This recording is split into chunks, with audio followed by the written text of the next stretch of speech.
everybody. Hello, everyone. Hello. Welcome to a very special episode of Fox Magic.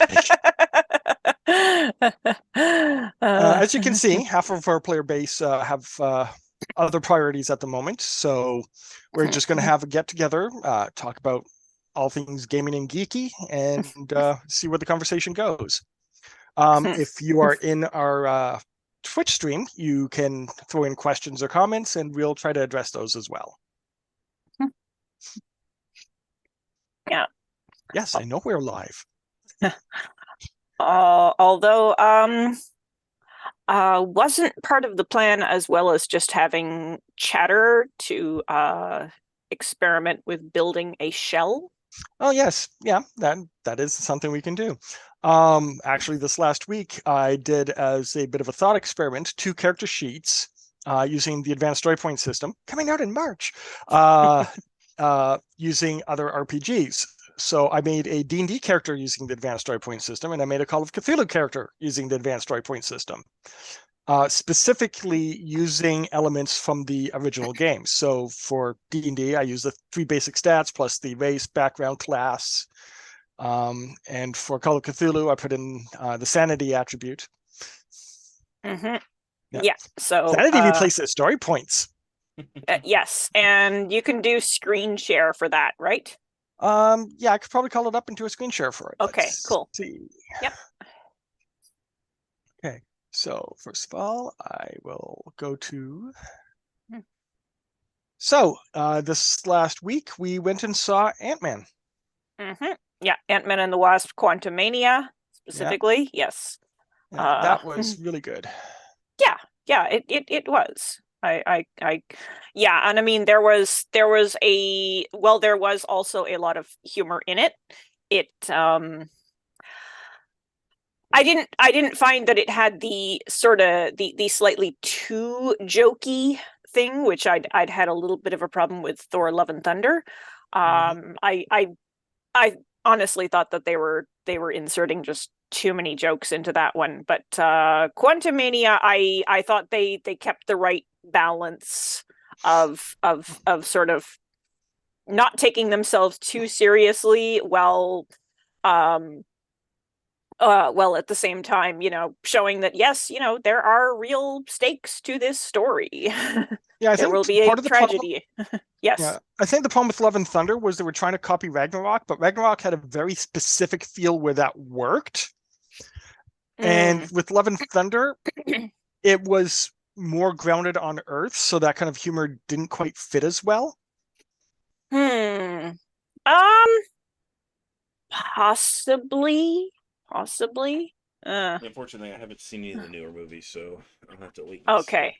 Yeah, I didn't want to give any sort of spoilers. Yeah. Please Though. spoil away. I'm okay. No. Well, our some of our audience might be annoyed with that. What I was going to say was there was one character who as soon as a particular phrase came up, I went, "Oh my god, are they doing that person? Are they doing that creature?" And yeah, it was. So they had their own take on them. And something else I did find rather charming. And again, this is not, I think, not spoilery. It seems that no matter what universe they are in, Scott Lang will be a devoted father. Yeah. So I'm going to do a screen share to show what I had done. And if you can pop that out so other people can see it. There we go. Should be able to see anything you share, yes. Aha.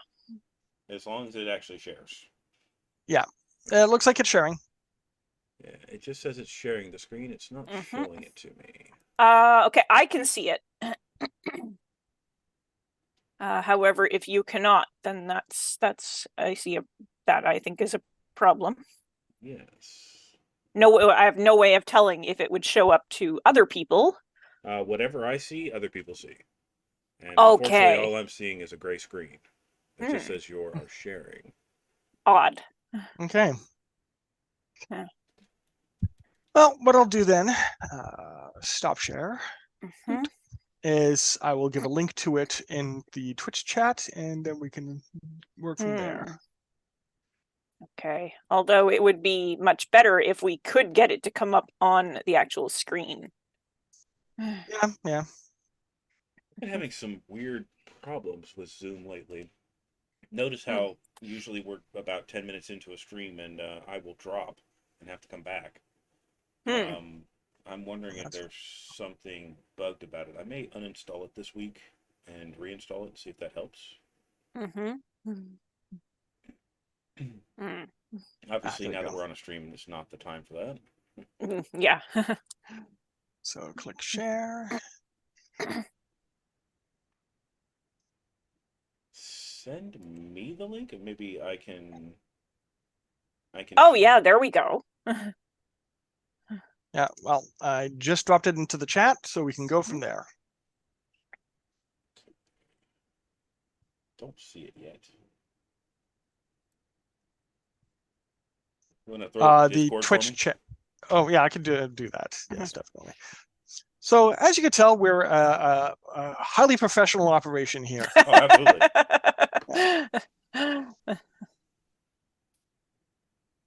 There we go.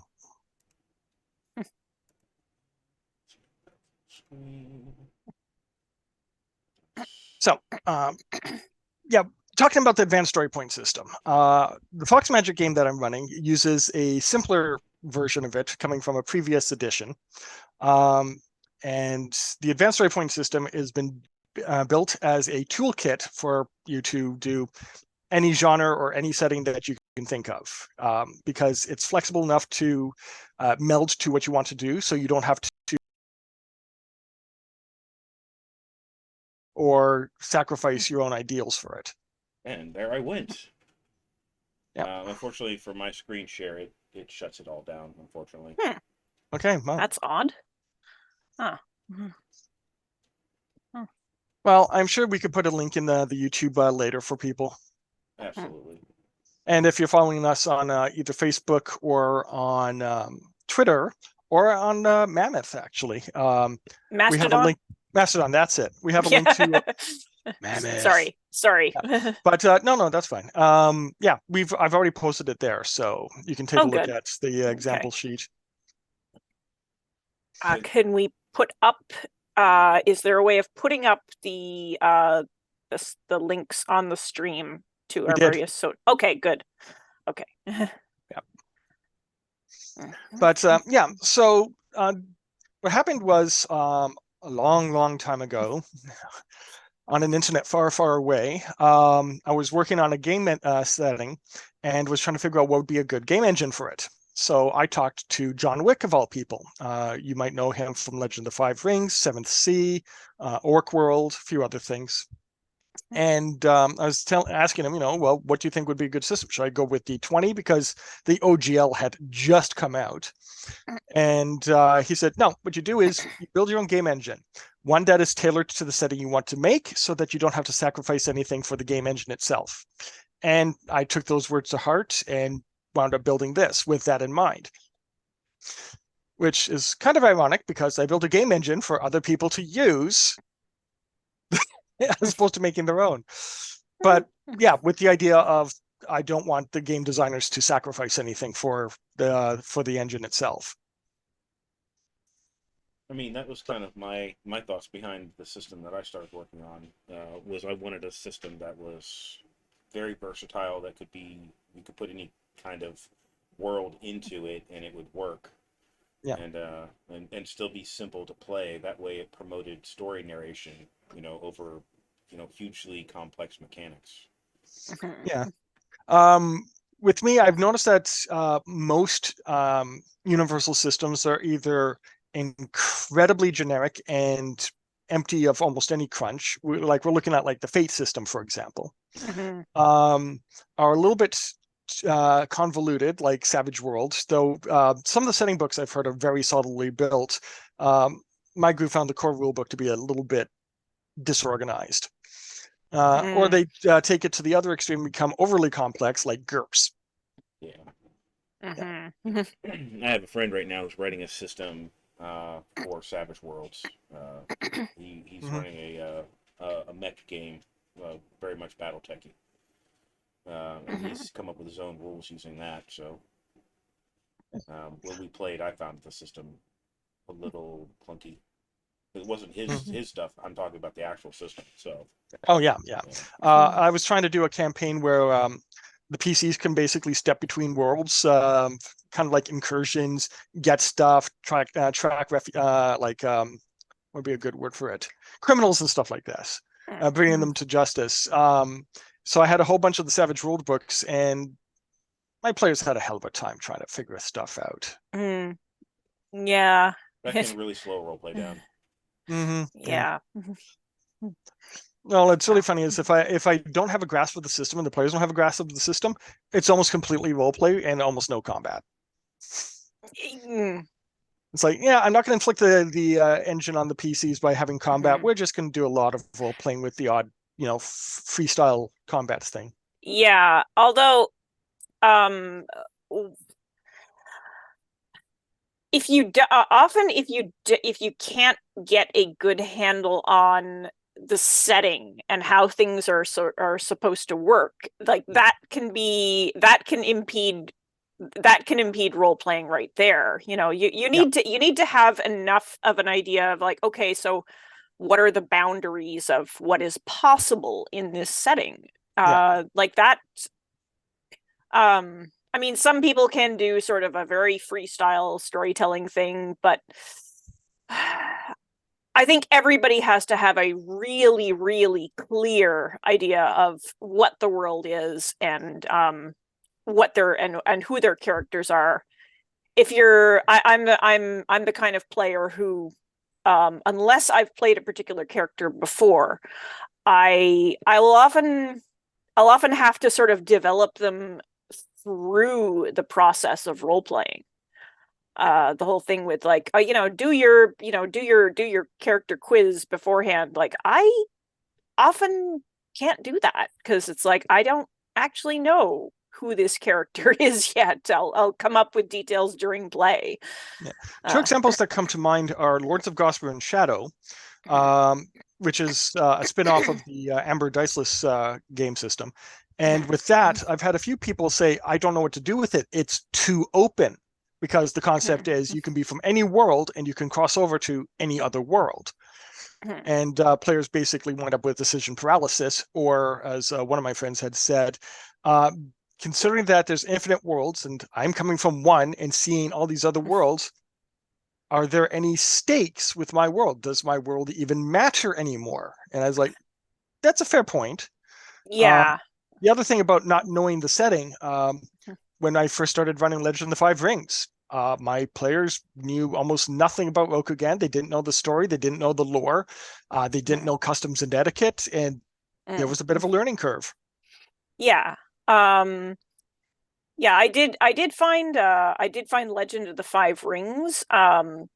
Once I started learning more about the setting, then it got very, very interesting. Like once we all, I think, started learning more about it, because there's a lot of depth there. With Lords of Gossamer and Shadow, I didn't have a problem with decision paralysis or anything. And I think part of that, of course, is because so many years ago we were playing the Amber system. So Yep. I got used to that and what the sort of parameters there were. Mm-hmm. And I mean, since we're doing a just sort of chit chat about gaming stuff, I might as well drop in my thoughts on Lords of Gossamer and Shadow, which is I thought it fixed a number of the problems inherent to the Amber game. Like basically it took it took the basic mechanics, which is, I mean, it's very mechanics light, but anyway, Mm-hmm. yeah, the Chronicles of Amber setting, it works very, very well for novels. For a game system, not quite as much. I mean, the idea that oh yes, you wanted to say something. The thing with the Amber RPG that I think was its flaw was that it was going off the books. The books have a very specific feel to it, and the role-playing game wasn't built to that. They put in a lot of stuff for the players to do that were not in the books whatsoever. We're not even referenced in the books. It was a completely different feel. The Amber RPG was almost playing superhero demigods that can do anything anywhere they want. Where Amber, the Amberites still had to be careful going out into Shadow. Any Shadow could be a threat. That is true. That's a really good point. The authors read. I mean the game authors read on the novels was did seem to be a little different. That's true. Yeah, but also of course in some ways in the books the world traveling is in often it takes a back seat to the to the family politics. And the idea that, like, you know, well, there are these true worlds and everything else is shadow, is shadows of that. So like the only thing that really matters is getting control of one of the true worlds. Yeah. And it's like a lot of people are going like, yeah, but I'd rather just explore this multiverse. I'm not interested in like playing politics sort of crap. And that's a perfectly fair way to do it, though. But the thing is, the way the role-playing game puts it is they very much stress shadow worlds don't matter. Where in Amber, they do matter. They matter a lot. This is where you get your troops. This is where you go to hide out. This is where you get to live your dreams. This is where you get to meet people and fall in love and all this other stuff. But the role-playing game doesn't even touch on that. Yeah, kind of. I mean, on the one hand, they do have in the novels the Amberites do sometimes treat folk from the shadow worlds as disposable. That is a fair point. That's because they're callous. Yes. But anyway, yeah, Lords of Gossamer and Shadow, it is a lot more flexible. It also has it that, you know, neither there aren't any worlds which are like more real than others, really. This is true. And also you have far more flexibility because you don't have to be part of any of these families or any of these specific creatures that are named in the books. Yeah. You can play a non-human, a completely non-humanoid if you wanted. For that matter, one of the characters I made was a sack person from Little Big Planet. Not a sponsor. Yes, not a sponsor. But I was inspired by the fact that they mention that on the Grand Stair, which is sort of the in between. Yeah, the place in between worlds. There are some doorways and stairways that are very tiny, like they're sized for dolls or something. And little doll houses. Yes. Stick onto the walls. Yes, and I thought, so what if I made somebody from one of those? And then of course in the Little Big Planet / Sackboy's Big Adventure games, you know, they're because they encourage player content. You can explore many different worlds and settings. So I thought, yep. A sack person would fit right in. Yeah. And another friend of mine made a Kingdom of Loathing character. So his character was a stick figure. Yes.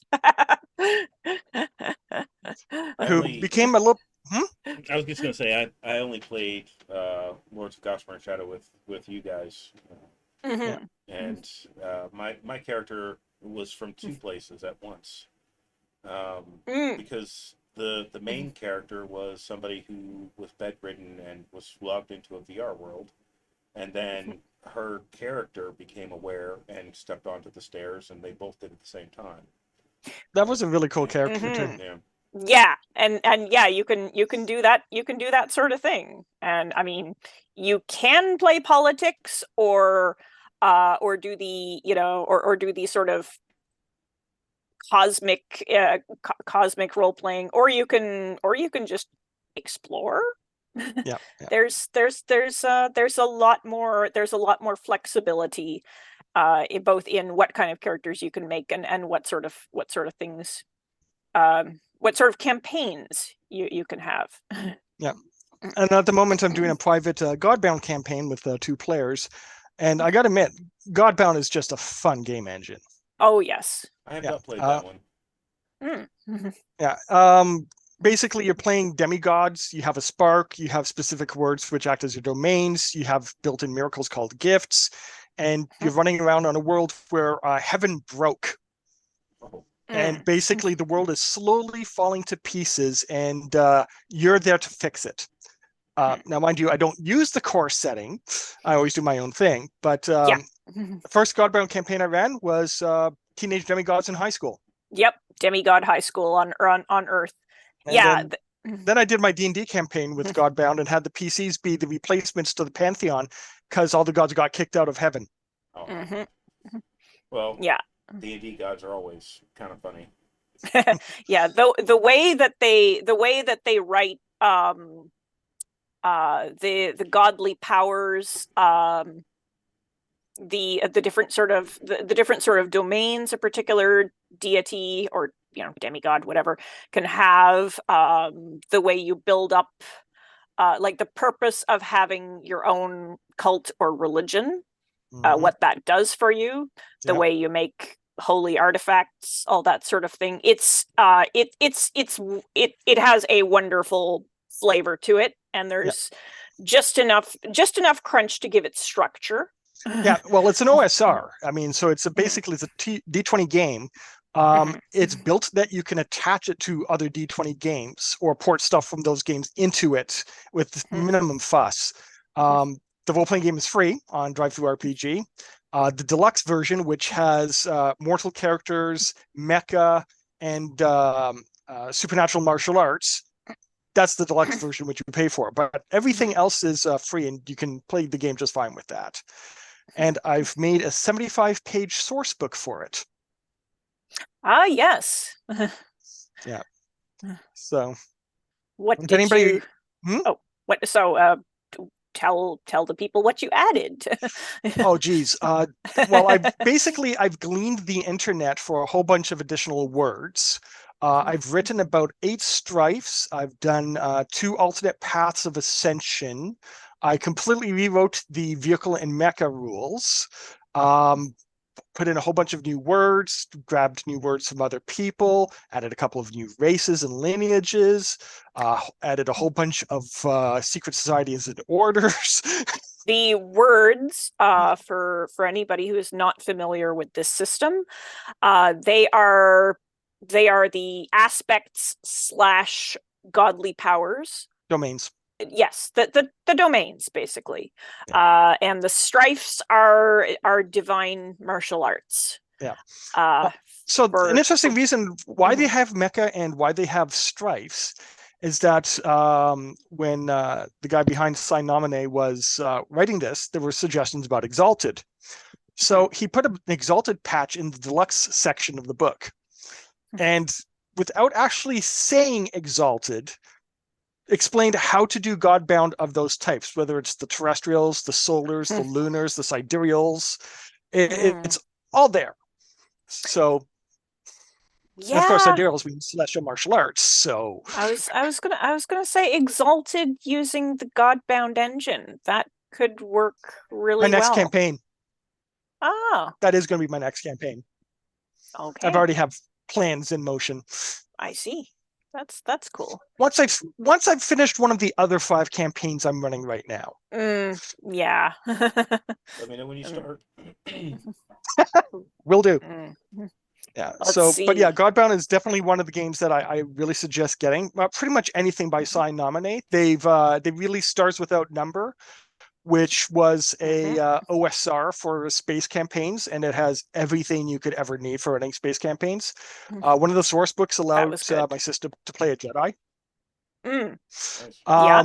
And then they came out with Worlds Without Number, which is a fantasy setting where rifts to other worlds have started opening up in this fantasy setting, and you can walk into these other worlds and walk back. And now he's Mhm. doing Cities Without Number, which is on Kickstarter right now, which is a cyberpunk setting. Oh, nice. I Huh. am so looking forward to that. That does sound Oh. cool. I'm backing it. Yeah. And with all of these books, like I said, the basic set is completely free. You can then pay for the deluxe edition, and they'll have print on demand. As some examples of the kinds of characters you can play for Stars Without Number. Let's see, when Kit just mentioned Samantha being able to make a Jedi for Stars Without Number. For the campaign that he had run with us previously, I decided I wanted to play the ship's AI. So I was literally playing the spaceship. And one of the other people were playing basically a sleeve, a person who can hop from body to body. Yeah, sleeve as in altered carbon. Yes. Yeah. And our friend Darla had her captain was a great character. The way she put it was basically the sort of Han Solo, Mal Reynolds type, but played by Helen Mirren. So yeah, she was great. One of my alters has actually been looking for a sci-fi game. So yeah, Stars Without Number is a good one. It's a very good one. Mm. My friend who was doing the Star Wars Without Number is what I call it. He might be picking it up again, so it might start continuing. We had like 3 players. At the risk of having this turn into a let me tell you about my character. That is part of the reason for this conversation, is because we're talking about other game systems and what piques our interest. True, though I also don't want to hog too much of the time. We have 3 hours. Yeah, so there's only 3 of us. Point taken. I'm Point enjoying taken. Listening. I'm the audience with a video camera. Okay. Okay. Let me tell you about its features. I was going to mention for the demigod high school campaign. We had, let's see, our friend Darla was playing the daughter of a Chinese dragon, and she was cool. Yeah, she could take dragon form as well. She took over hell through bureaucracy. Yes, yes, she took over the hell of Lucifer. I thought hell was bureaucracy. Yes. Yeah, and we had various scions of the Greek gods, the Egyptian gods. I think Kat was playing the scion of Father Christmas. Yes. I was gonna say I decided I was going to play Holly Claus, the daughter of the sort of folk amalgam god of Santa Claus, Father Christmas. And Father Winter. Yes, and also that her mother. It's not official. I have not found any actual folkloric links that say that Mrs. Claus is Frau Holle, but I thought, that actually fits. Yeah. Frau Holle, or what's her other name? Mother. There is another name, but I can't think of it off the top of my head. But it basically like a sort of grandmother winter / hearth goddess kind of folk figure. So her character was a goody little two shoes. Ran into her evil counterpart, befriended it, and had it start working for Krampus. Yeah, so working for Krampus. Yes. And then I put for the lore for Krampus, it was every Christmas he goes out and he grabs the worst children in the world, stuffs them in his sack, drags them to Santa's workshop, and has them work for Santa for the next year. And Santa treats them very, very well. Mm-hmm. But the thing is, there's a time dilation. So at the end of Christmas, they're back home having spent a year in a very loving, supportive Environment. and they come out better people. Yeah, they have because I mean often the worst children are in fact very mistreated. So yeah, they get this year in a structured environment where, you know, they do have chores, duties and so forth, but they're also having unconditional love and support. Yeah. And a friend of mine when I told him about that, he said actually that works really well because although in some versions of the Krampus tale he eats the children, in other versions when they come back from being kidnapped they are willful. In other words, they're more independent minded than some parents would like. Mhm. This sounds like the making of a great Hallmark movie. Boot camp at the North Pole. Yeah. I actually saw the set of a Hallmark movie, a Christmas Hallmark movie, in the middle of summer. Oh yeah, Yeah. that's right. Yeah. We're down near Lake Nipissing, and they were filming on the docks. And I was just looking at all these Christmas stuff coming up. I'm like, what the heck? Was it Lake Nipissing? This is North Bay. Yeah, Lake Nipissing is at North Bay. Okay, yeah. They were setting up all this sort of outdoor Christmas market kind of thing over there, and we were kind of like, huh, that's odd. And someone explained, like, yeah, they're doing the filming for this scene in the summer. Yeah. Oh yeah. So mechanics wise, let's see. Holly's words were winter, of course. Also the word of wealth. Yeah. I believe. And what was the other one? I'd have to look it up. Trying to remember. It was it a gourmet? No, I think it was something like not I don't think the word was friendship. I think it might have been, but it was something to do with like with emotions and the bonds between people. Passion? Might have been. Yeah. Mm-hmm. So what indie games have you played, Rezo? I'm sorry, say that again. What indie games have you played? Right now I'm playing one. I'm not sure if it's an indie game, but it's called Fabula Ultima by Needs Game. Okay. I don't think I've heard of that. So the basis behind it is you are a character in a JRPG tabletop style. And it has really over-the-top classes. And to make a unique character, you're actually encouraged to multi-class. And it's pretty neat. Currently, I'm, again, playing another video game character, because that just seems to be my shtick lately. This video game character was playing a JRPG when the servers were being shut down. So they had like this one final hurrah event where everybody fought this final boss. And then at the end of that, the credit scene was rolling, and my character was still standing there, and a message popped up. It's like, would you like another quest? And so, of course, she's like, hell yeah, let's go. And she gets summoned to this kingdom that is like so far backwards, and she's this cyberpunk, shooter character who's just been pulled back into high fantasy magic. And asked to go and take care of this demon lord.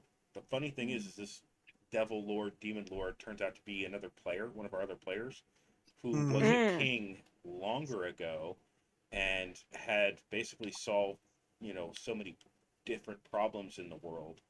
And the people that hated him, when he fell into a coma, they ruined his kingdom and then put out all this propaganda that he was this big bad evil.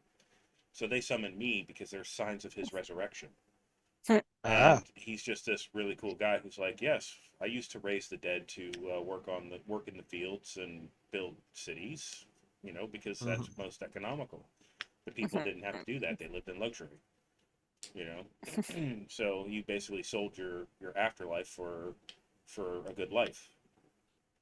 The game system itself, though, it's really neat. When you start, the game master sits down with all of the players who are going to play, and you build the world. Oh yeah. Oh, it's one of Everybody, those. yeah, Those are cool. everybody chips in with like a kingdom, a historical event, a threat, a mystery, and then that's how the world gets kind of thrown together, and then you build on it even more as you play. My partner joined a little late, and she ended up creating a slime that was coffee and chocolate flavored. So her name is Mocha J Gelatina. That is so adorable. And so she's this little brown coffee slime. And Aw. to be perfectly honest, I think she's probably the most powerful character of us. The kingdom she created was the Mushroom Kingdom. That was an underground kingdom like the Underdark in D&D. And that kingdom, what they did is they raised slimes for different purposes. And they were raising slimes when she kind of evolved, and they were going to use her as a food slime until she turned out that she could talk and she was sentient. Nice. And then they let her go off and do whatever she wanted, and then she found a dungeon and she learned how to turn into objects, and so she's kind of a mimic that steals things from people. So adventurers walk by and she's like, "Oh, that's mine," and they're like, "Where did it go? There's only a vase over there." Nice. And then she met me and she stole me. So Aw. she steals friendships now. There seems to be a trope in recent anime of or recent, I say recent, last decade or so, of having a demon lord character turn out to be a very cool person, if not the protagonist. Yeah. Or demons in general, they're just people. But I think it also kind of fits the Japanese mindset that there is no like celestial good or evil, really. So like, what's a demon? It's somebody who's very passionate, usually, maybe impulsive, but not necessarily evil. Yeah. Yeah. Oh, since you seem to like the JRPG type thing, have you ever heard of Infinity's Edge? Feel like I have, but unfortunately they've been using Infinity a lot in things lately, so Yeah. Well, it's a game written by somebody I know named Sean Carman. He was actually one of the people writing for Legend of the Five Rings a while back. So Infinity's Edge is basically it's an isekai. Okay. You're playing a video game, you plug in, it's full immersion, and the game master can either have you plug out and do normal stuff, or something goes wrong and you're stuck in the game. Ooh. Yeah. So he's written it up. It's on Drive-Thru RPG. He's done at least one expansion for it. It very much plays like an MMO. You have your health bar, your stamina bar, your magic bar. You have your classes to go through. You have attributes to build up over time and all this other stuff. And this is sounding familiar. I did a variant on it and ran, I think, about 2 sessions. Yeah, I was gonna say I forget what happened that we ended up not. A few of the players couldn't make it. Yeah, right. That was it. I seem to recall the character concept that I had was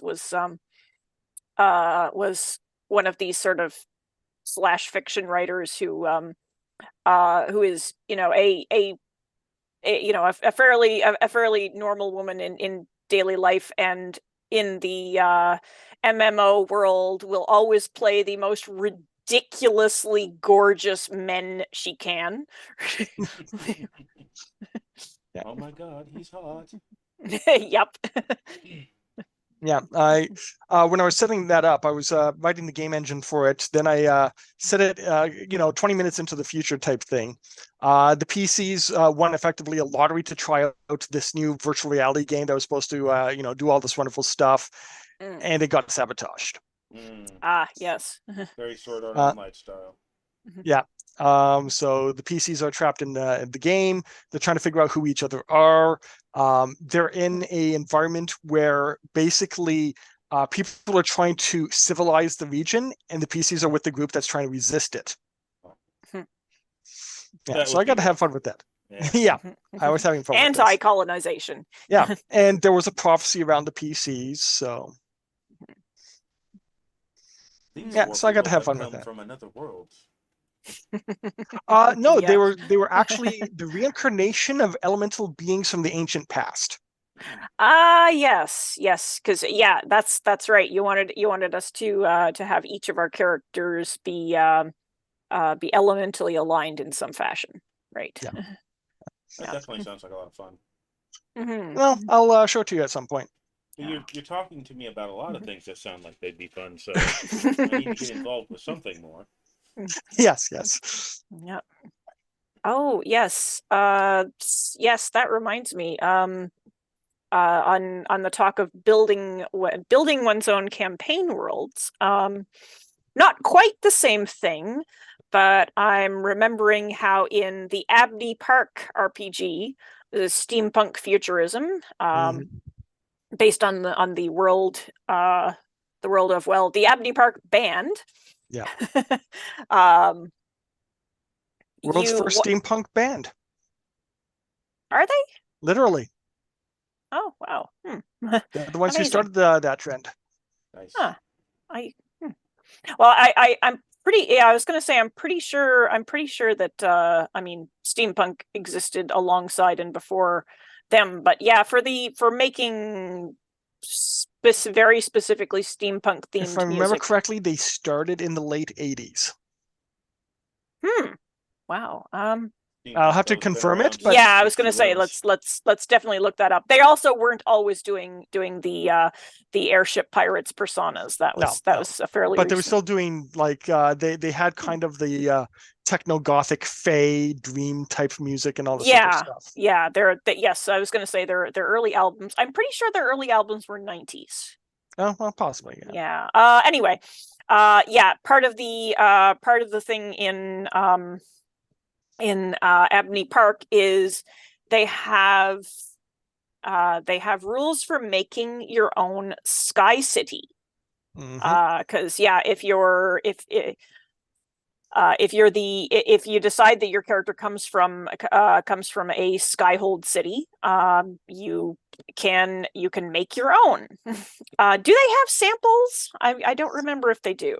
No, they don't, unfortunately. Mm. Like they have samples of the music, but they do not have samples of the game. No, I meant no, I meant I meant in the book. Do they have some samples? Yes, they have a sample Sky Okay, City. good. Yes, They do. have a sample Skyhold City. Yeah. Yeah, as well as of course making your own ship and crew, obviously. I was hoping for sample cookies. Cookies. Yeah. So yeah, the Skyhold City I decided to make. It's probably we probably have the documentation for it. Well, we could possibly share a link for that if people are interested. I decided to make this Skyhold city called High Alexandria. And the idea with that one was that it's in the far north, and after the big bad, I guess you could say, the emperor decided to send most of the world back to a more primitive era. They decided Neo-Victorian. Yes, Neo-Victorian. These people decided they were going to preserve as much knowledge as they could while suppressing it in everyone else. Well, no. For the Sky Cities, yeah. Yes, the High Alexandria. Yes. Yeah, yes. Yeah, High Alexandria decided they were going to preserve as much knowledge as they could. So they're way up north over what used to be Dawson City. That's where the gold rush used to be, the Yukon gold rush. And yeah, so I had a lot of fun. I had a lot of fun building that. I even put in a sort of dark secret for High Alexandria, which is that they are the leader, who is always called Hypatia, has a secret deal going on with one of the with Old Borealis, the northernmost of the Neo-Victorian cities, who are at least technically supposed to be their enemies. Mhm. Yeah, but as well, like little rituals that they tend to have, like that they'll do bibliomancy to try to uh uh try to make decisions, determine what to do next, or roll a die, pick a random passage from a book, or a few books, and try to interpret that as divination. Also, they tend to think that they're smarter than everybody else. Yes. So I've put in the Steam stream chat. I put links to all the drive-through RPG locations for the different games we've been talking about. Excellent. We'll try to get those up onto the YouTube channel when we post this as well. My monitoring of chat, unfortunately, looks like it is broken. Not much conversation going on there. The only thing I see is from Michelle, and it's just 3 dots over and over again. Well, we are not exactly well known, and that's not Michelle, that's Rachel. Rachel. Yeah. My sister's account. Oh. But I'm still only getting 3 dots. Okay. So if you, maybe I'm not seeing links or something along those lines. Oh. Yeah. Oh, I see that they're supposed. Oh, I see. I was going to say, like, I'm not too surprised that we aren't seeing people chatting. Remember though, for everybody who is there, you can ask us questions. We're open for questions today. Yep. So let's see, what else can we talk about? What do you think of Adventures in Rokugan? I've actually been enjoying it quite a lot. I have a game master who's been, running Legend of the Five Rings before. Players that know it, so it really is helping me get used to the system. Like, I don't know a lot of the ancient stuff from Rokugan because this is my first time playing in the system. So I made a courtier, and I wasn't really feeling it all that much. I'm not much of a talker. Yeah. And so basically, at first I felt like it was a bard, and then only when it made level 9 did it really feel like it was starting to kick ass. And by then I had already discussed with the game master to kind of change the character. And so she's going through a retraining right now, and she's actually going to become more of a ranger, but she's going to keep the courtier skills through the feats, the courtier feats. I see. But it's really cool. The band started out as kind of a band of Ronin that all owed the Yoski a favor, and the Yoski asked us to go in and check out this island of flying fish because things were going on. We went in there, and we found out that the Lord was selling off the people of the island to the Gaijin, and as slaves. And when we uncovered that, and we ended up defeating an Oni who was being reborn, the Emperor gave us the Isle of Flying Fish and made us our own clan. And so nice. Founded the Cormorant clan. It was pretty fun. Oh, cool. So you get to build your own clan. Nice. You pronounce it Yaski. Yeah. Way back with, I think it was going into 2nd edition. I was part of the playtesting group, and we were discussing pronunciation of some of the different family names. And there's like, well, with a lot of these, the U is usually not pronounced. It's kind of, just like a break in the word. Yeah, and I gave a bunch of examples, and a bunch of the other writers were like, yeah, but we don't do it that way. So Doji Hotori would be, they call Doji Hoturi, or Akodo Totori, or Yasuki. You see, Yeah. Yeah, and I'm like, but that's not how that works. yeah. Yeah, people who are of course listening to the proper part the proper part of this stream, the Fox Magic Games, may notice that we tend to pronounce the word kitsune, not kitsune. Yeah. Or like the Bayushi, which should probably be Baishi.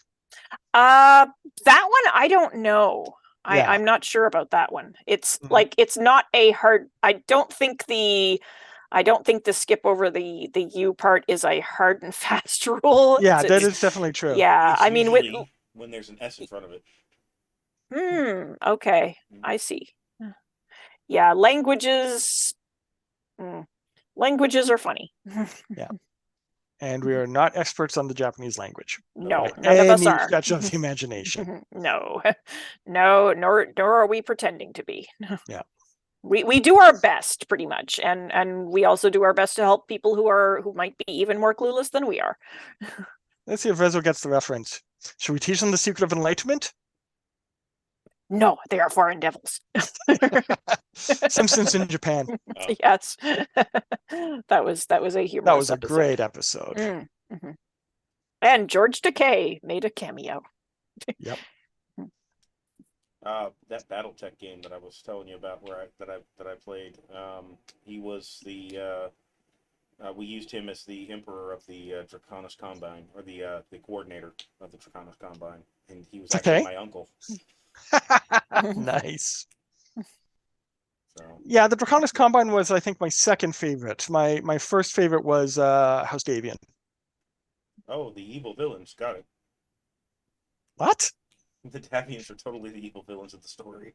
Seriously? Yes. Well, I didn't know that.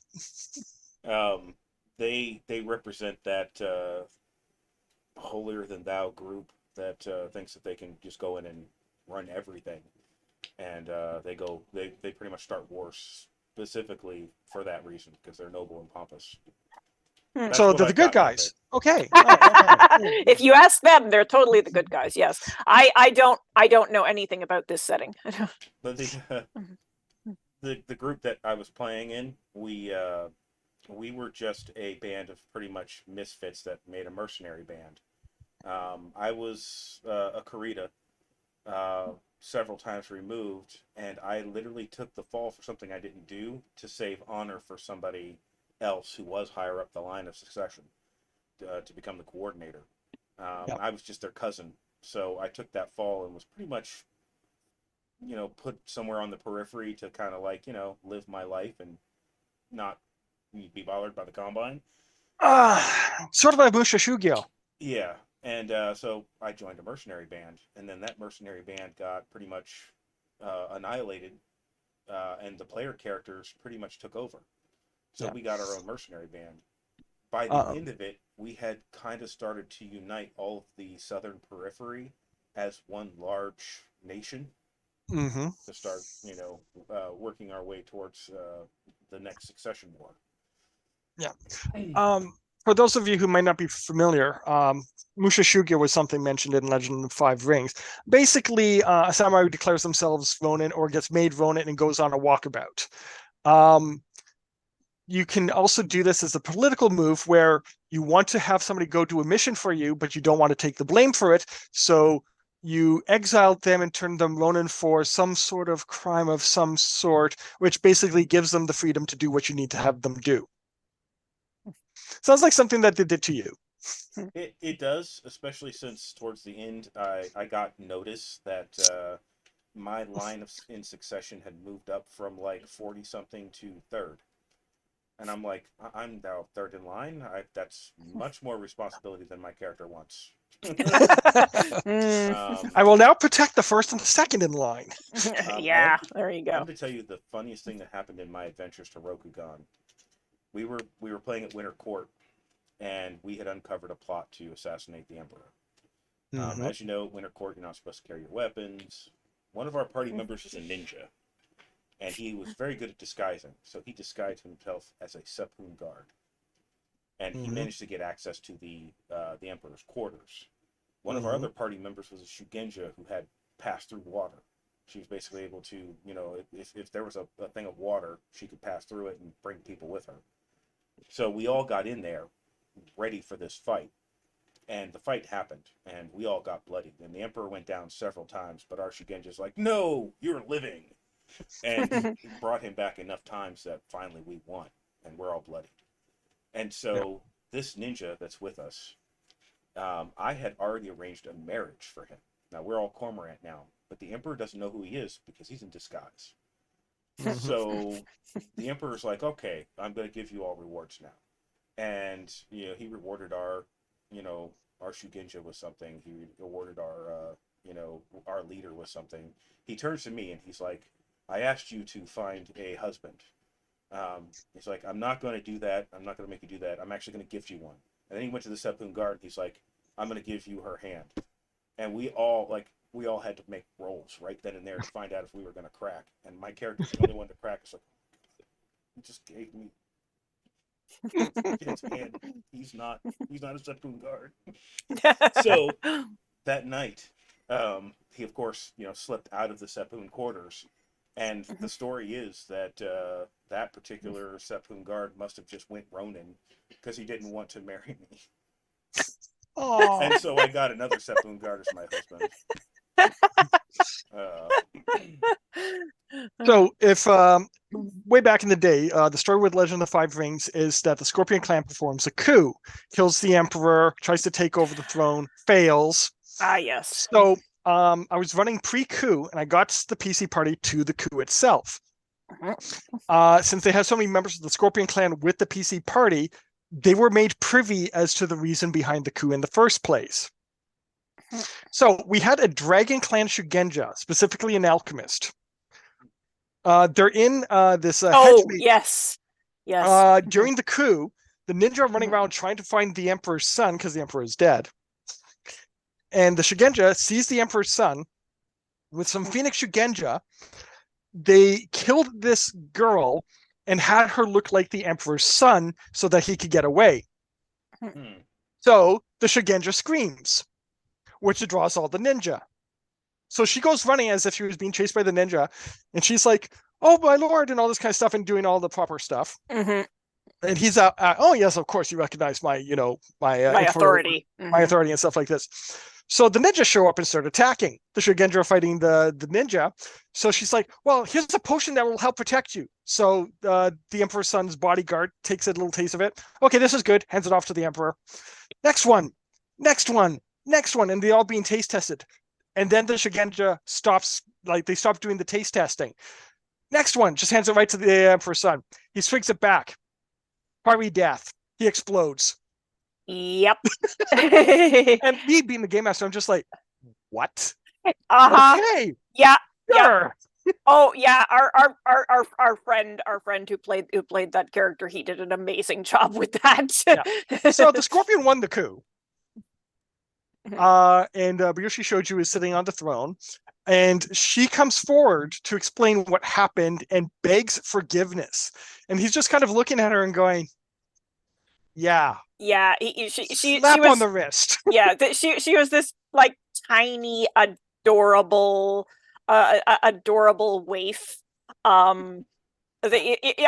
Amusingly, our friend who played this character is like a big strapping fella. But anyway, he's a Viking. He is a Viking. Yes. Anyway, yeah. So the tiny, adorable waif, and not somebody who's usually bloody minded. Also, quite honestly, not.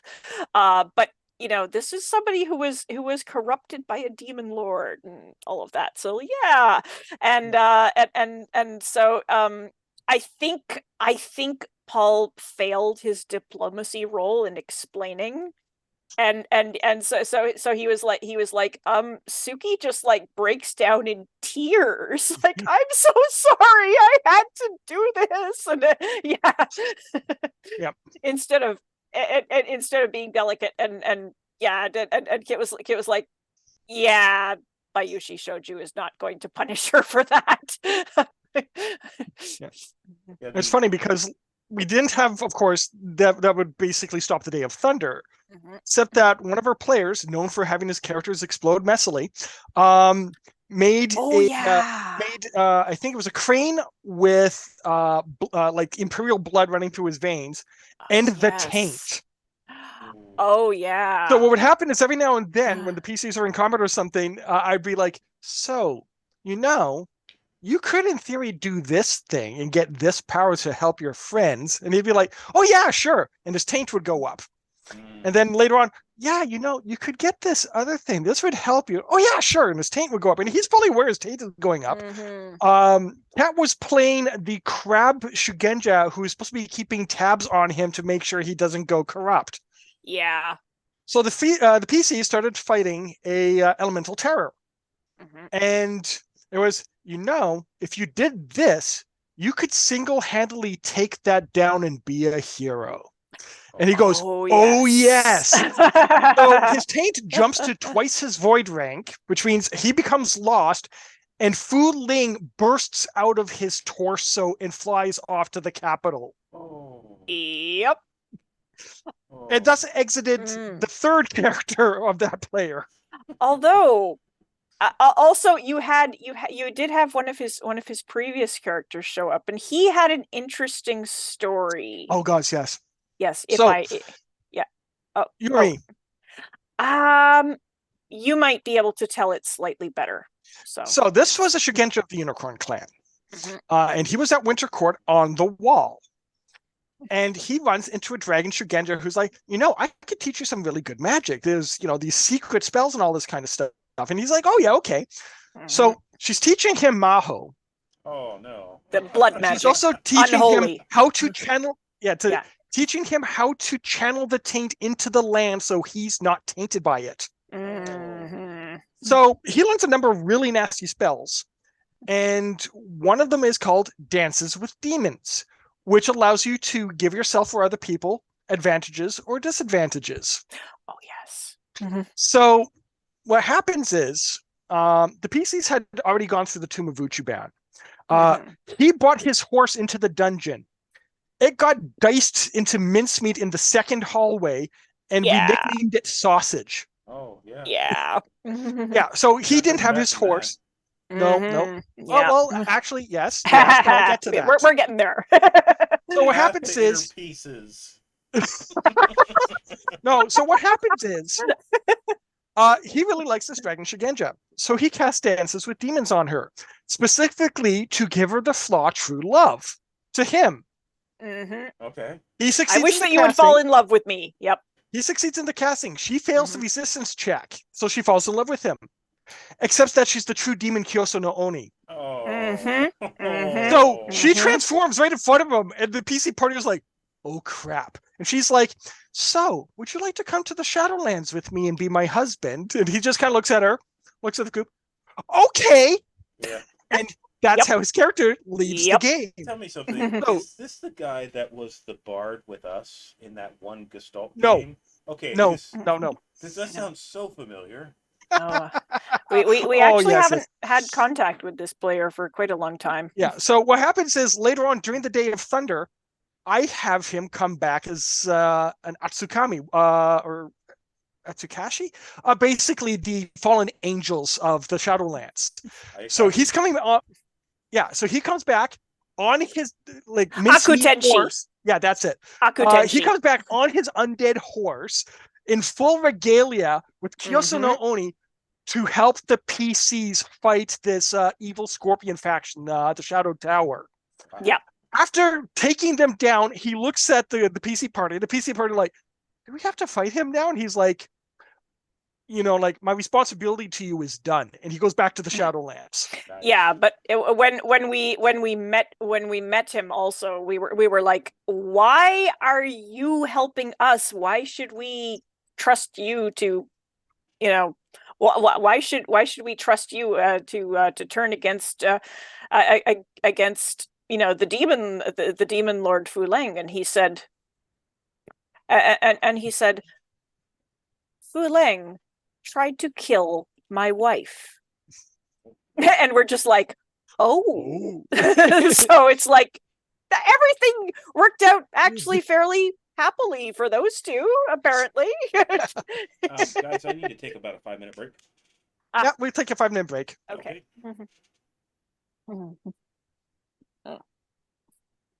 I will take that opportunity to run off to the bathroom then.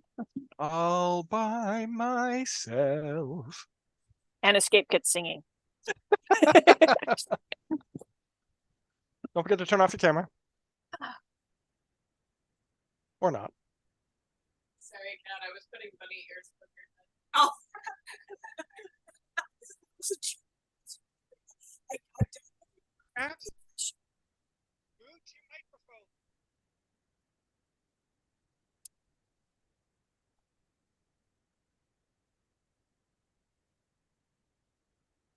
There we go.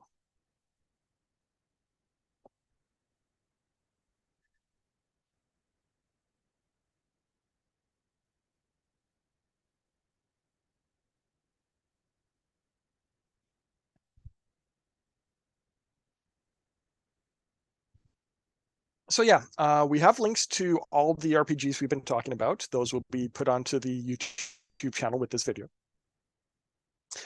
If you would like to join us, we are on Facebook as Fool's Moon Entertainment Incorporated. We're also on Twitter, and we're also on Mastodon.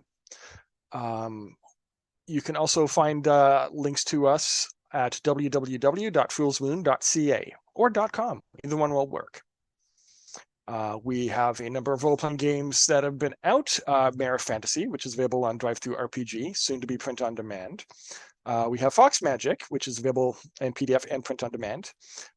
We also have the first published adventure for it, Kuromori Hill, which is a Japanese ghost story type thing.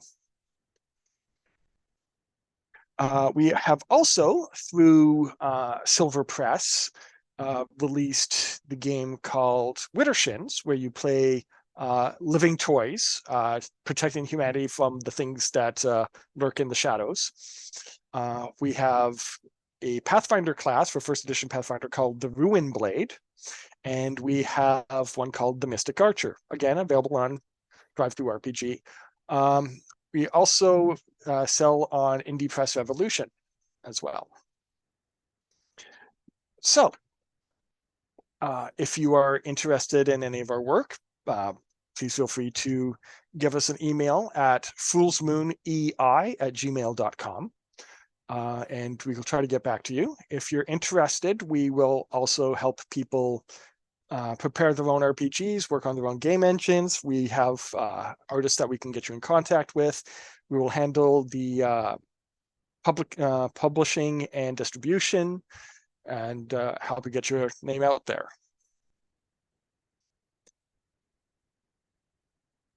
And we have some awkward silence. Oh.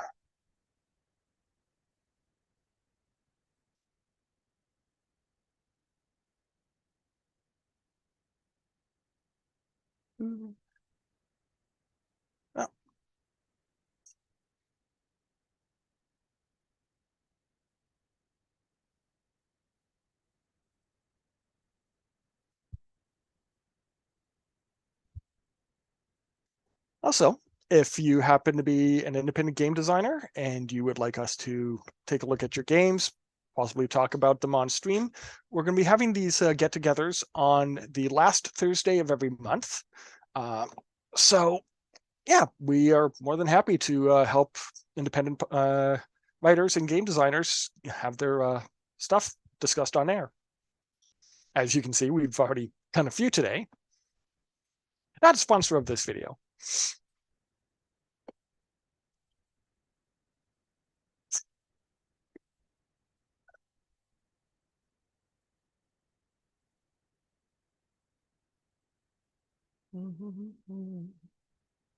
One moment.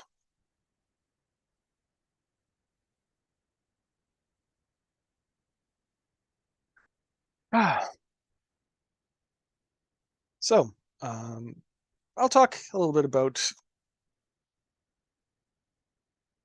Nice. Okay, so I'll talk a little bit more about the advanced story point system. The way that it is able to adapt to pretty much any genre, any game that you want, is that it is a modular system. It's broken down into backgrounds, which you can set up to either just be a generic background, write your path, away you go, or you can break it down into various components, which can give benefits. Either way, this usually places the person's skill set. The game master will see if you have the proper background to have any piece of equipment that you need, if you need to make a roll, what the difficulty is going to be like, things like this. The next section is the attributes. And the game master gets to decide what attributes are going to be used for their game world. It can be 3 attributes, 6 attributes, 12 attributes, 18 attributes. They can be put into categories. They can be derived attributes, whatever. The game master gets to decide how they work. And this is helping to define what is important for that game world, what is important for the campaign play. If all the attributes, for example, are like social, mental, educational, things like this, obviously it's supposed to be a very intellectual, investigative game type thing. If there's a lot of physical attributes, then obviously there's going to be an emphasis on the physical aspects of the campaign. The other thing that we did different is that your score in an attribute does not say how good you are at the attribute. It's to tell the game master how important that specific attribute is to your character. Since your background determines basically your persona, your strengths and weaknesses, your education, your background, hobbies, all that other stuff, you can put down in your background that you are a bodybuilder who's incredibly strong. And then you can have your strength attribute be the lowest thing on your character. And this works because you're basically saying, yeah, under most circumstances, I do not have to roll to use my strength. It is just part of my background that I am strong. Thus, I can do most strength-based things without a roll. And he's also saying that when push comes to shove, if there is stress involved and I have to make a roll, it might be difficult for me, but he'll probably have enough benefits that he will succeed in the role anyway. It's just he won't make that role often because that is not who his character is. His character is whatever it is that the highest attributes are. Like if intelligence is the highest attribute, it's his education or lack of education is what's important for defining the character as opposed to his strength. Or if it's charisma, it's like he has a leadership role. That is what's important to him, not his strength. And so I've seen people like that. Like there's a person I watch on YouTube who is like, this guy is buff. He plays Risk. He is very intelligent. He is very, he knows what he's talking about. He is a pleasure to listen to. And that's just it. Those are the aspects which define him more than the fact that this guy lifts weights and is buff. So the third aspect of character creation is the advantages and disadvantage called assets that the character has. And this is where you put in class abilities, or you put in spells, or you could put in racial abilities, or anything else that is important to the character, which is not defined by the background or the attributes. So the game master is able to break those down as they see fit. For Fox Magic, for example, these are all going to be the powers that the foxes use. In another game that I was working on, it would be, because it was a spy-based game, all the little gadgets and gizmos, the special training, martial arts, things like that, or strange psychic powers, that fell into this category. If you were basing it off of Dungeons and Dragons, then you could say it's your class and racial abilities. As you go up levels, this is where it falls in, and this is where you develop the character. So, as you can see, the game master basically can take each section, tailor it to the kind of campaign that they want to run. And because it uses the same core engine, any character from any of these worlds or games can easily slip into anybody else's world or game because they use the same engine.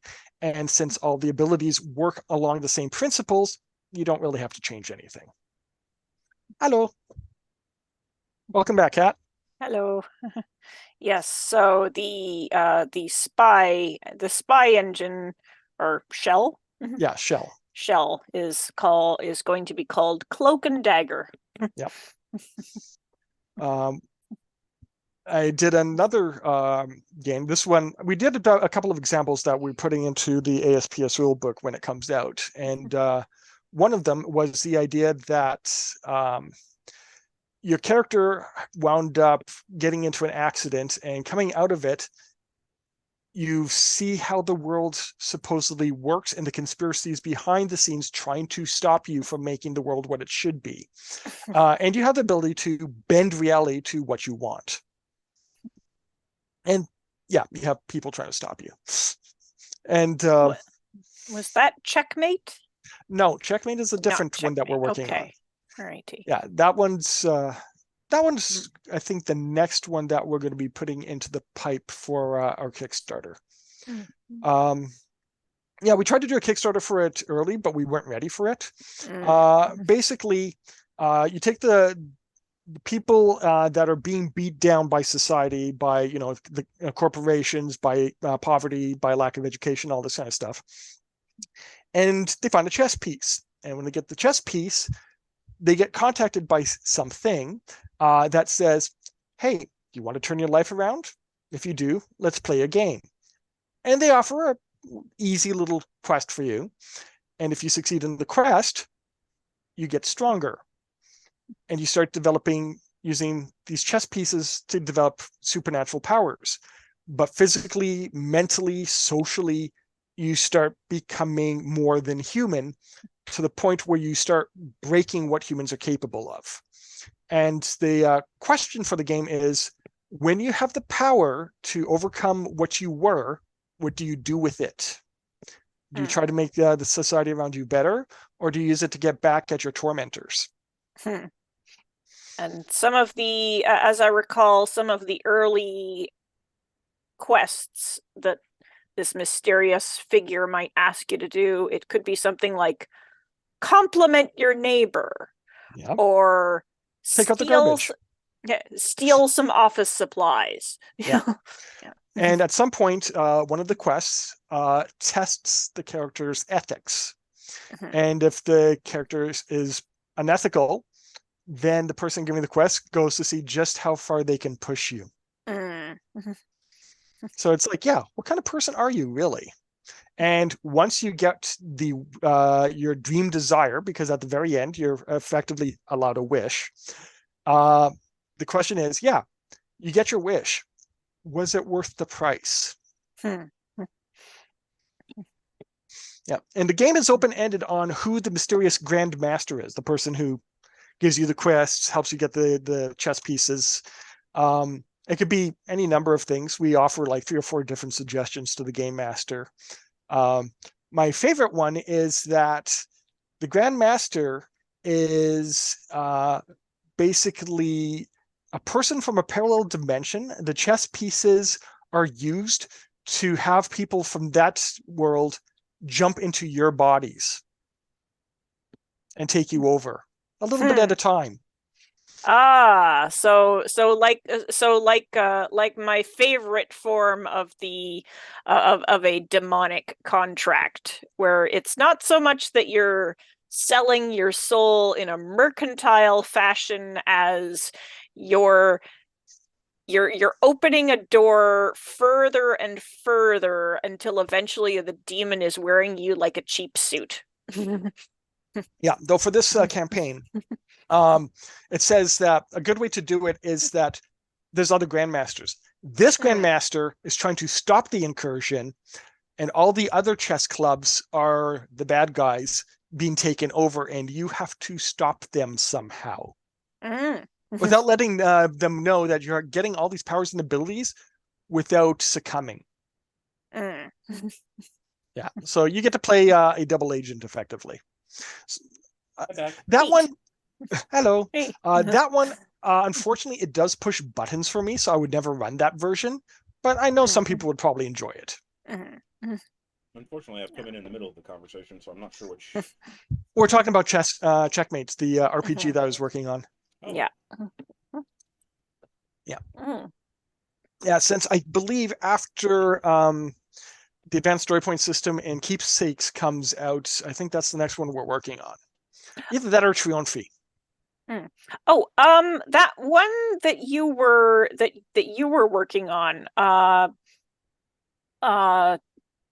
the one that was sort of Diablo inspired. Oh yes, Crucible. Yeah, have you done any more of that? I've done a little bit more of it. I'm in the power section, and that's the kind of thing that causes me to slow down. Because I'm Okay. making lists, and I have to be creative with the lists and think of how to tailor them all. And I'll have these certain rules and certain frameworks, and how do I make them interesting? And that's a slog. Okay, you had asked me a while ago to help you brainstorm some powers. I did a few, but then we didn't come back to that. Yeah, well, I had to start getting ready for the gaming stream, and I had to run some adventures online. And understood. Yeah, a lot of company work, but yeah, I would like to get back to Crucible. Okay, yeah, because that sounded neat. Yeah, it's a combination of Dark Souls meets Diablo. The PCs get pulled into another universe that looks very familiar to theirs, and they're told, yeah, so there's this great evil that plans on effectively destroying all universes. You're going to oppose them.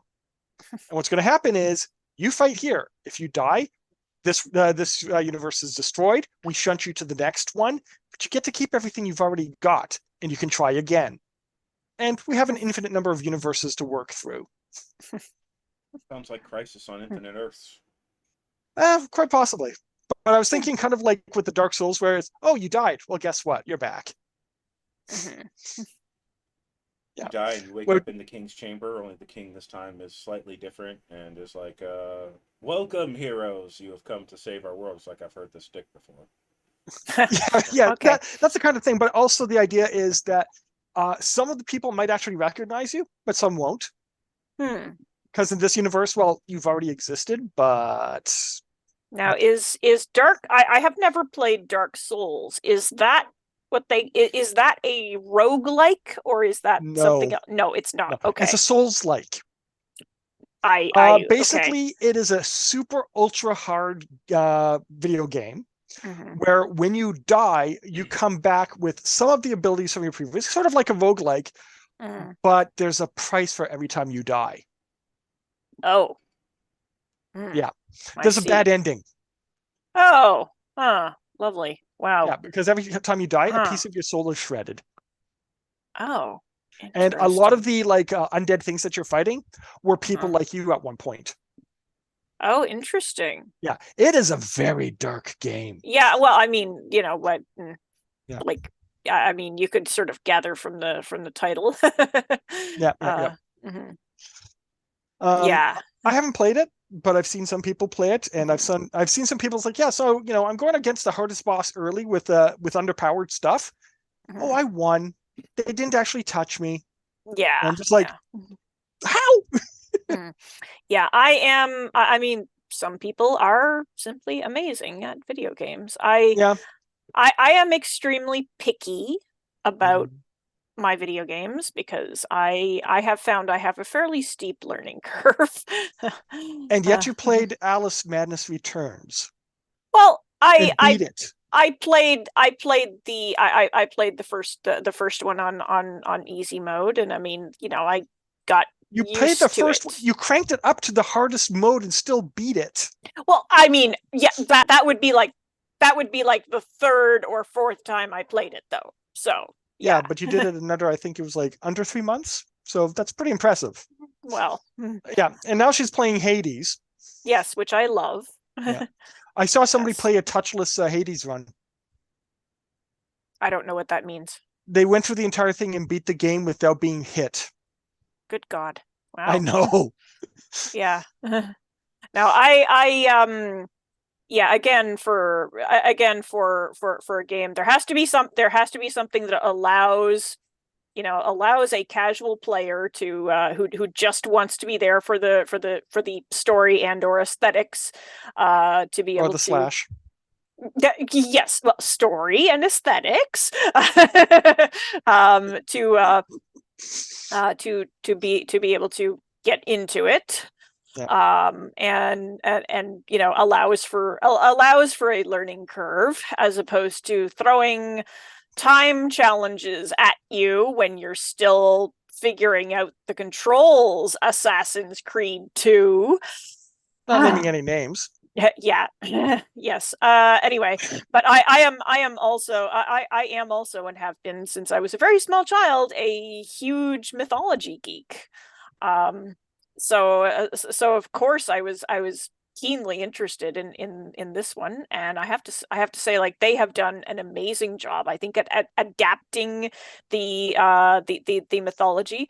They've done, they're not being like 100% faithful, but then that's fine, because first of all, there are several different versions of these things, and secondly, artistic license, it is a thing. For one thing, it makes the characters more likable, takes out some of the incestuous relationships that were there in the original Aren't Greek those the pantheon. best part? No, not to me, thank you. Depends on who you're Your asking. kink, your kink is not my kink, but your kink is okay. This is not that type of stream. Yes. Yes. I do also enjoy, I am also, of course, a huge sucker for snarky bisexual disasters. So yes, the main character being a snarky bisexual disaster is a huge plus for me. Yeah. But yeah, I am also thinking I should pop into the game wiki and rewrite bits of it, because I'm looking at some of the stuff, and stuff that's there, and I'm going, okay, whoever wrote this is very good at transcribing the video game aspects, but they clearly don't know they clearly don't know their Greek mythology, and they're also not that great at writing descriptions. It's possible English is their second language. I don't know, or that they're quite young and haven't figured out, what one does to look these things up. Grecian clothing is not simply a robe.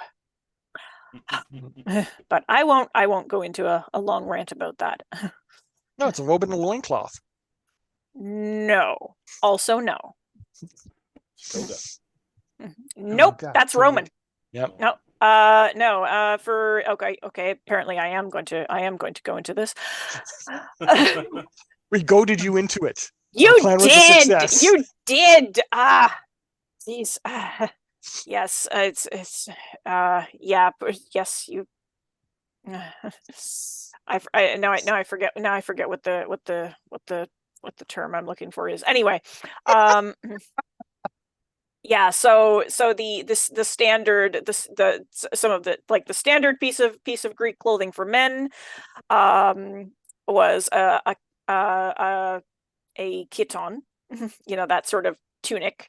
The standard for women was the peplos, that the gown that's belted at the waist, with the fabric sort of doubled over a little bit. That sort of short off the shoulder tunic, that you see, like Greek heroes wearing a lot of the time. It was called an exomis. And there was also it's basically a big piece of cloth that you drape around yourself with pins, or just by folding it in certain ways. It was called a himation.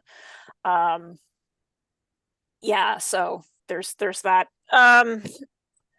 Historical fashion people of fashion experts have pointed out that a lot of ancient clothing, it's pretty much you take a woven square and then you find different ways of attaching the woven square to a person's body. Because staple gun. Usually involving like tying it or pinning it. Glue. I don't think I want to tie it to my body either. Well, like tying it at the shoulders or what have you, but yeah, like Oh. tying it or pinning it, or draping it around, because I mean, like, it was an immense amount of labor to just make a piece of cloth. What, you think we're going to cut holes in it? Exactly. That was or like cut corners off. Like that's a huge amount of wasted effort, like right there. Yeah. Oh, yeah, Rezo, did you ever see the anime about the Roman bath, the bath builder who winds up getting pulled into different time periods through the bathhouses? No, I hadn't seen that one, but it did remind me of another one I just Oh, finished yeah. watching called Ascendance of a Bookworm. Oh yeah, I was watching that. That I was just getting to, I think it was the second season, maybe the third season, and I was like, oh, this is starting to get dark. Yeah, I couldn't handle the dark, but I do think Kat should actually watch that one. I think she'd really enjoy it. Oh, maybe. I'll tell you how it ends if you want later. Maybe. Not on stream. So for the it's on Netflix, this Roman one, and yeah, he's a Roman architect. Therma Roman Nove, I think it is. Yeah. Yeah. And so what happens is he slips in a Roman bath and pulls himself out of a Japanese bath. And he looks around at all these people and he sees all the innovations. He slips and goes back to his own time and he starts adding these innovations to the baths he makes. So he starts becoming more and more famous as an architect of Roman baths.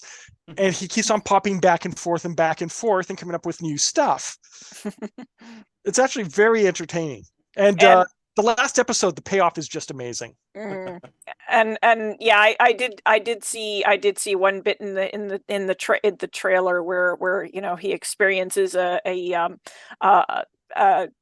bidet for the first time, and he's just like, so good. Yeah. Oh, and water slides. He discovers water slides. Yes. Yeah. There's been a new anime out that I just saw. It's something about saving for my retirement in another world. God, yes. Yep. And it's the first one where I've ever really seen where the isekai character can jump back and forth.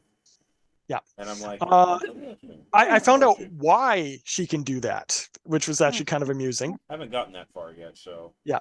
But yeah, she winds up with the power to basically jump back and forth. So what she does is she goes to the fantasy world and she does quests and stuff like this to get money. And then she jumps back to her normal world and just kind of, lives there. But she could bring the money with her when she comes back. And it's gold. Right. But she sells the gold for actual money. Yeah. And from what I gathered, it's actually to Americans.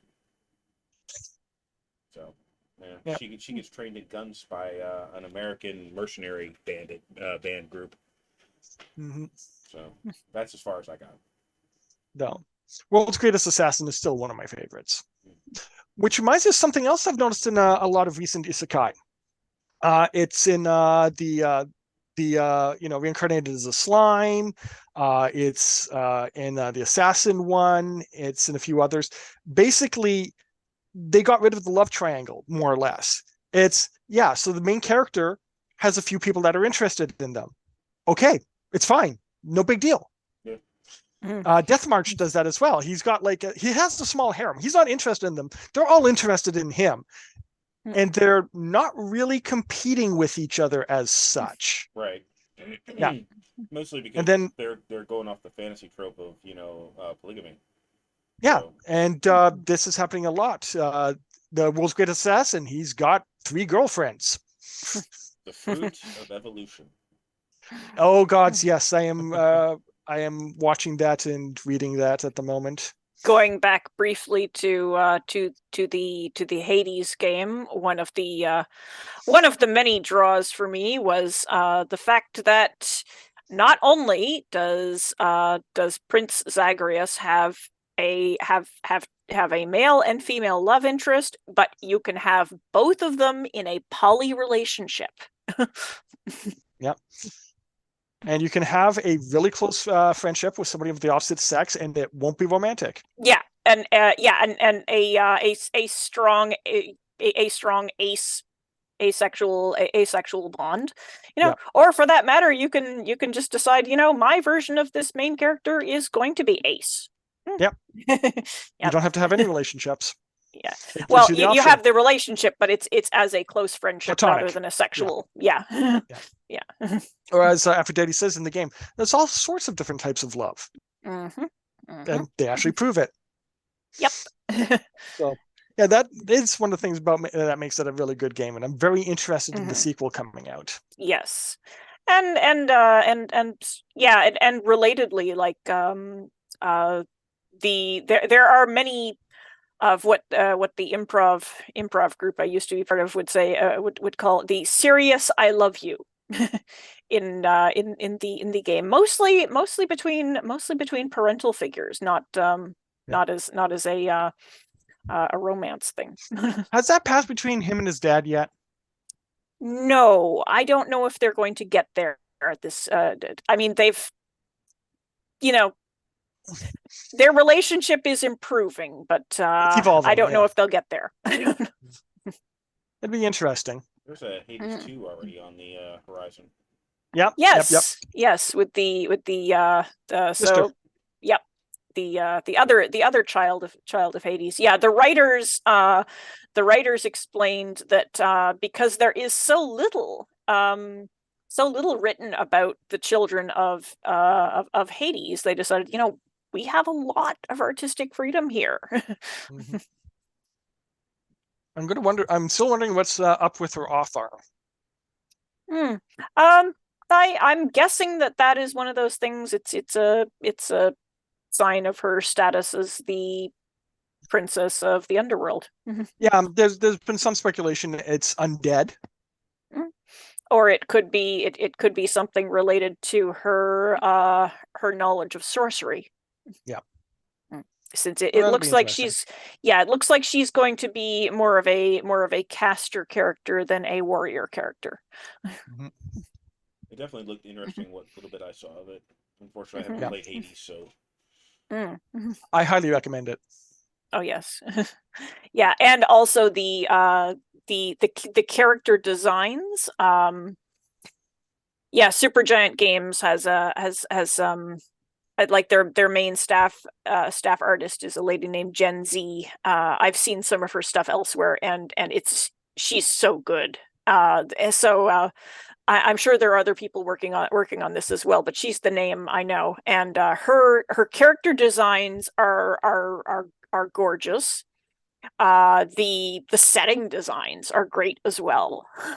I was talking, of course, about ancient Greek clothing, but there are also a few character designs where they've had a bit of fun with it.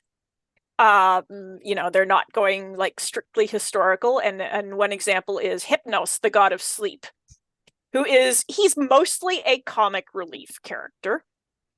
In lieu of a cloak, he wears a big fuzzy quilt, and in lieu of a crown, he's got a sleep mask pushed up on his head. Nice. Yeah, so very cute.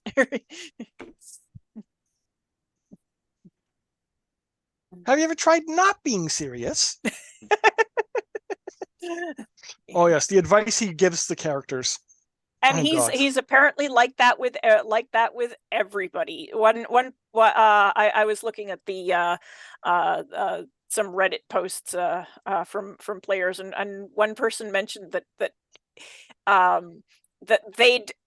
there were a few cases where they'd gotten themselves killed on purpose just so that they could see what Hypnos would say about it.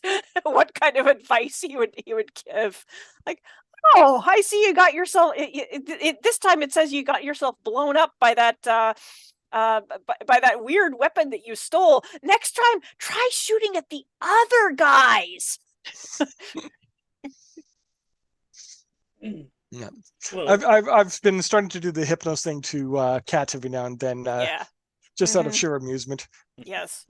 Have you tried not stepping in the lava? I have not. That sounds like a Minecraft reference. Have you tried not going to bed at 5 o'clock in the morning? I have not ever. Sounds fake. Sus. I hear some people get up at that hour. Sounds fake. Sus. Definitely sus. On the anime front, there's another thing that I've kind of started to notice. and it's still on the rare side. But have you noticed some of the actual characters get the girl? Yeah. It's like most animes, they only antagonize you all the way through the end. Just like, who's he gonna end up with? And I just watched Chillin' in My 30s after being, fired from the Demon Lord's army, and he gets the girl by episode 5, and I'm like, holy crap, he gets Yeah. married and has a kid. Sweet. There's one Nice. this basically everybody has these like magic and this magic academy, and this one guy doesn't. Hmm. He's a swordsman. Oh, I remember that one. Yeah. Yeah. And he gets a girl like second or third episode. Does he? Yeah. I think they're lovers by like the fifth. Huh. Maybe I'm thinking of the wrong one. I know that there's one where there's a guy who's just a swordsman at a magic academy, and he ends up with a harem. Yeah, this isn't a harem. This is just the one girl. Huh. Well, you'll have to give me the title. I'll have to look it up. I will look it up. Mm. Yeah, but yeah, no, that is a good point. There is a few where, they get the girl. World's Greatest Assassin. He gets the girls. What was? Yeah, I was just thinking how it often tends to like what you might call competence porn. Oh yes, that is sort my of thing. sort of things, and there was that one. We haven't got the second season out yet, which is unfortunate. And I'm trying to remember the title of it. The genius prince's plan to sell off his kingdom. We were just Oh talking yes, to that Rez and I effect. were just talking about that. Yeah. Yes, that it's not an isekai. With isekais, I wouldn't. My initial reaction to them was kind of like, why don't you just why don't you just write a fantasy? But some of them are actually good. I will grant you. Anyway, it's escapism. sorry about that. Yeah. I would Yeah. love to be isekai. And a lot of people yeah. I think would. And of course, people have different, different sorts of head stories about that one. Well, we're on this tangent, which I made myself. One of the things I find unappealing, honestly, just on a personal level, is the whole thing with like, oh, I've been ported into a fantasy world that just so happens to match this particular RPG mechanic, which I'm super familiar with, and then they go yammering about power levels and crunch and it's I do not I sorry. I do not care for that at all. So Kat, tell us how you really feel. Yeah. But anyway, I don't want I will not continue with that one because it's yucking other people's yum. Yeah. Though it's interesting when they actually play it straight, where the main character is like, yeah, it allows me access to these game mechanics that I can actually use. I run into somebody else who's been isekai, and they're like, oh, this world's here just for me. Yeah, and there becomes a very severe conflict of interest between the two people. The sort of solipsistic narcissism, kind of, well, it doesn't matter what I do here. I can treat the people and creatures of this world as disposable. Yeah. I don't really care for that type either. Knights and Magic kind of went that direction, and it kind of soured me a little bit because me personally, I rather airships over mechs too, but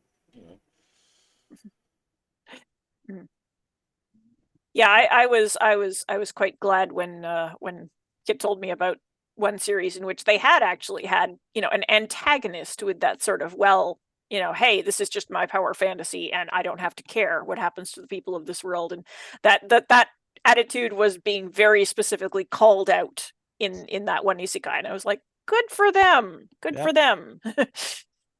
Then you had the three kids in the reincarnated as a slime. The three kids.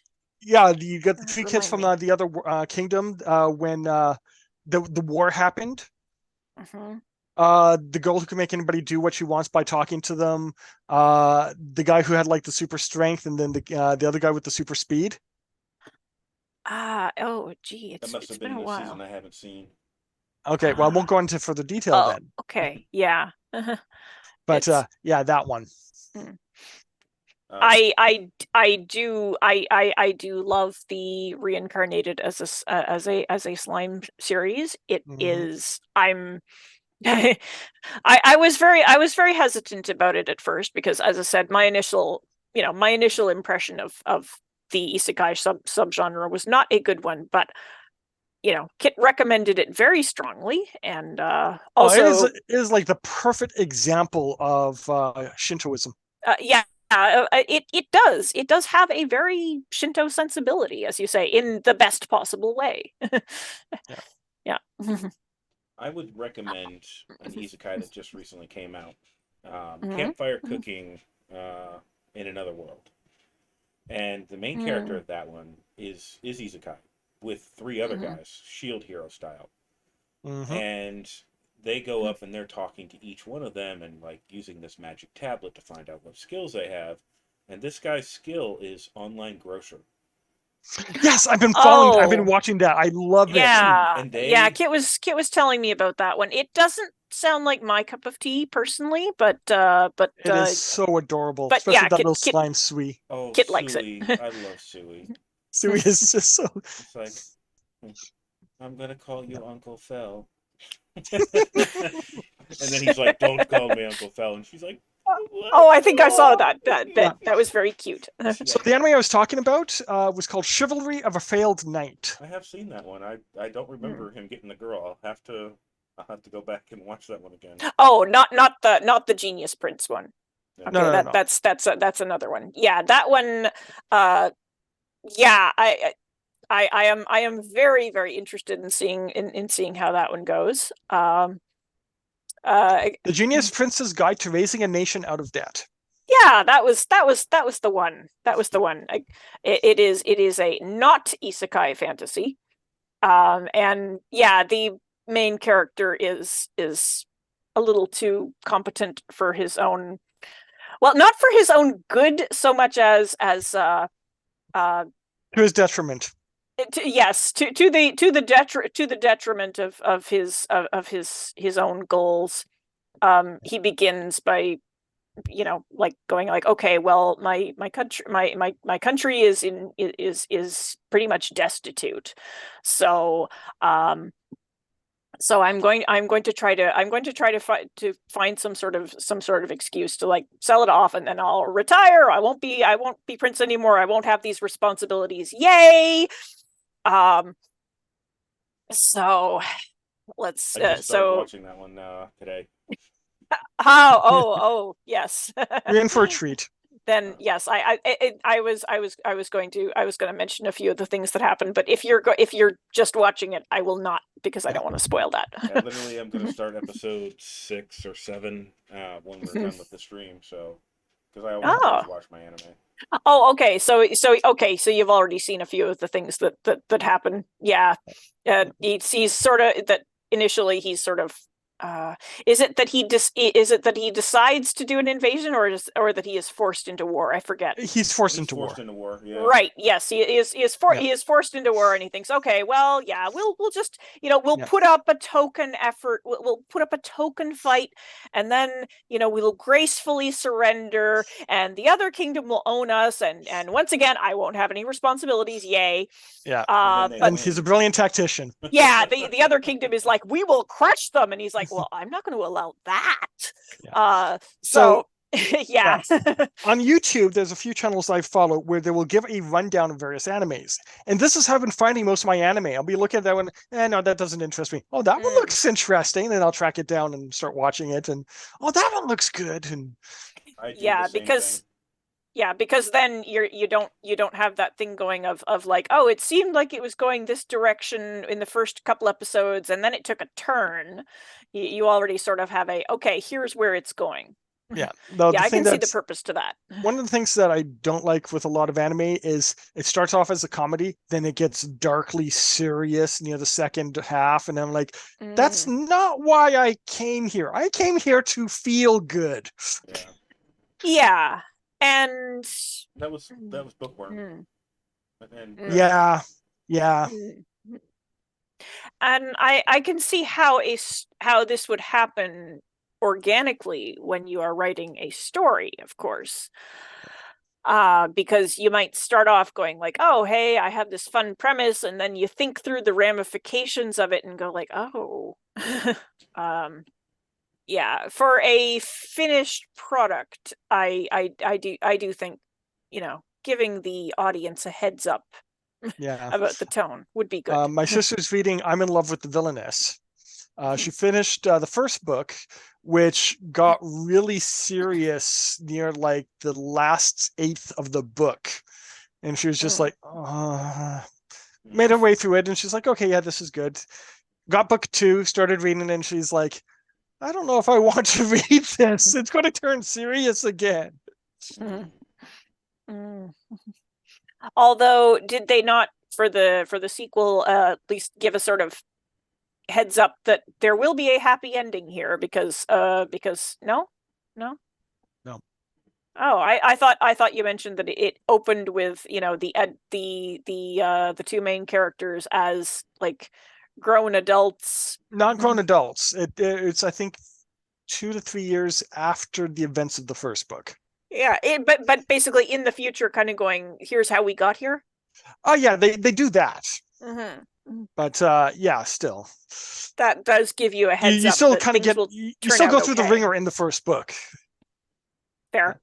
Yeah, if you ever read the Crucial series, Oh yes. Jacqueline Carey, she's very good at putting her main characters in a position where you keep on reading because you want to see them safe. Yes. I was reading, I think it was the third book, and I'm like going through this, and it's Yes. like, oh, it's 3:00 in the morning. I can't put this down. She's in danger. Flip, flip, flip, flip, Yeah. flip, flip, flip.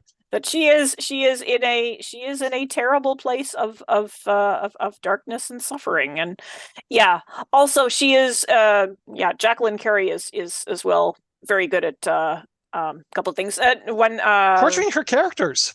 She's excellent at it. A lot of authors are good at that. But I was going to say one thing a friend of ours pointed out is that other fantasy series have working magic systems, and the Kushiel series has working religion. Yeah, like pretty much all magic is connected to religion, which is kind of how things are on Earth anyway. Yeah. So here's how the gods interfere in mortal lives. Here's how it shows. When you have gods of different pantheons, here's how it looks to their followers, that sort of thing. Yeah. And I thought that's really great as well. Like her villains, she always makes it clear that she always makes it clear why the villains are the way they are. It's never just like this person is inherently awful. It's always like they became that way for a reason. Yeah. And usually the reason is because something awful happened to them. Yeah.